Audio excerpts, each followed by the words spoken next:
You are welcome to our channel. Thank you for coming. Make sure you like, you subscribe. Please give us your thumbs up and share. And in the news today, I only told Fubara not to throw away those who made him governor. Wike breaks silence amidst peace call. According to a report published by Punch, the Minister of the Federal Capital Territory, Nyesom Wike, has responded to High Chief Government Ekpemobolo alias Tompolo after the ex-militant leaders called on him to forgive the suspended governor of Rivers State, Sim Fubara.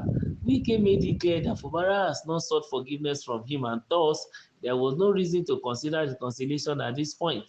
Wike, speaking through his media aide Larry Olayinka, explained that forgiveness could only be considered if the person in question acknowledged their wrongdoings and asked for pardon.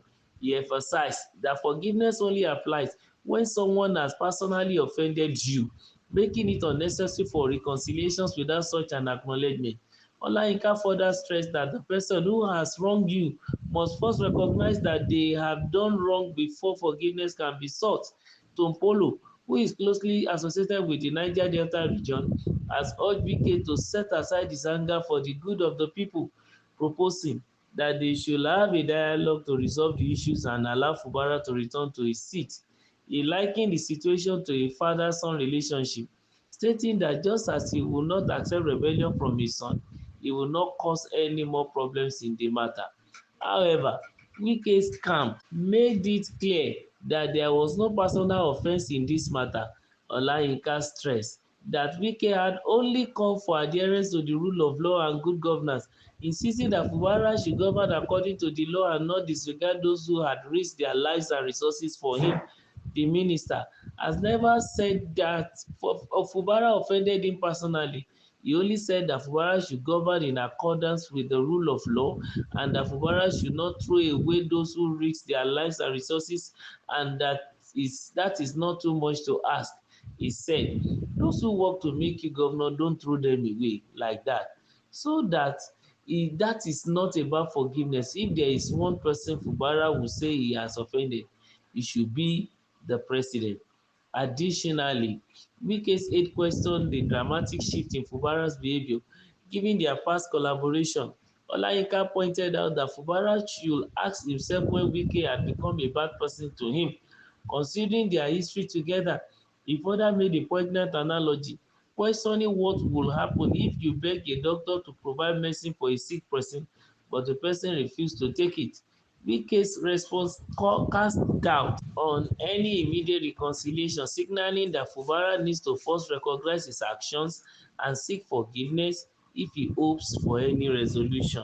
The Rivers crisis is still in the front burner, and this time around it has to do with the move of Ekpemibolo government, popularly known as Tompolo, over the matter.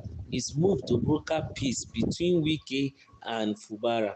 And Wike had to break silence on the peace call, saying that the Fubara did not really offend him. He's not the one that he has offended. In fact, that Wike only told Fubara to govern by the rule of law, nothing more.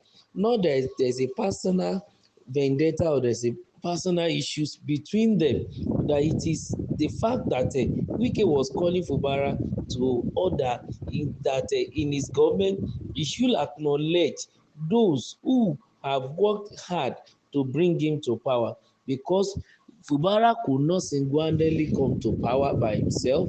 He has to, work with some people in order to achieve the vision. And this ambition is not expected to consume him. In as much as it is democracy, you know that you are there and you cannot get there all alone.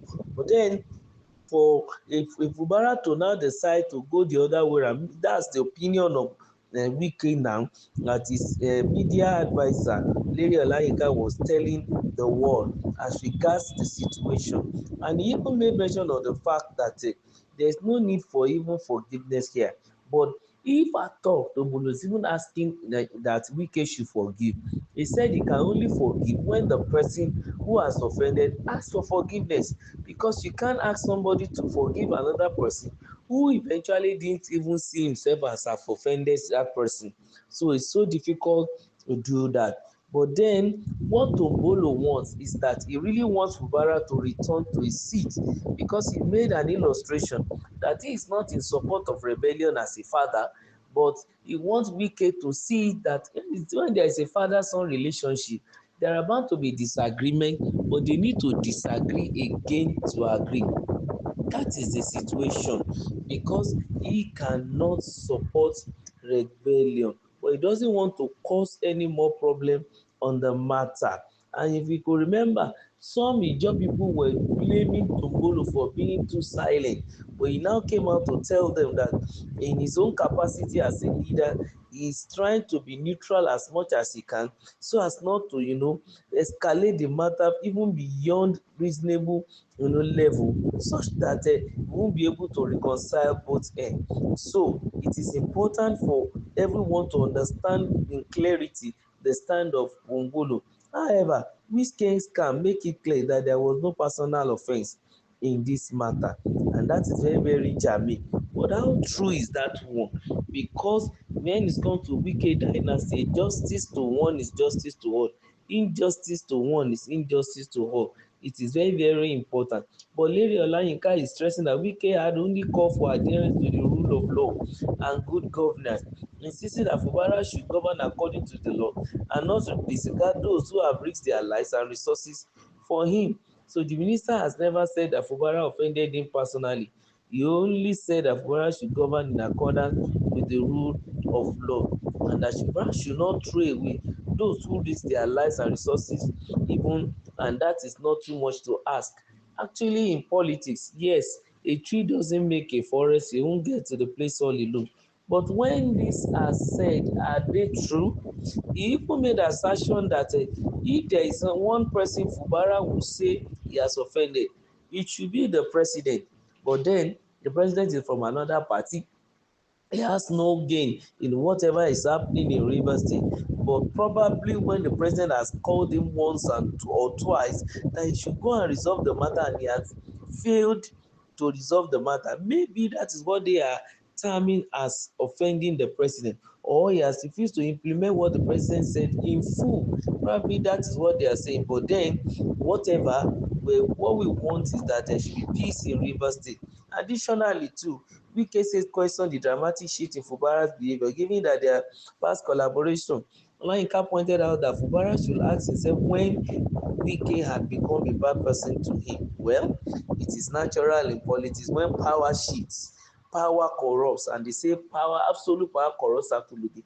Maybe it's because the power is corrupting Fubara. That's why there is a difference, a fallout between him and Wike. But we are going to see in days to come. Let's keep our fingers crossed. Make sure you subscribe to this channel to get more details, and also give us your likes and thumbs up. Thank you.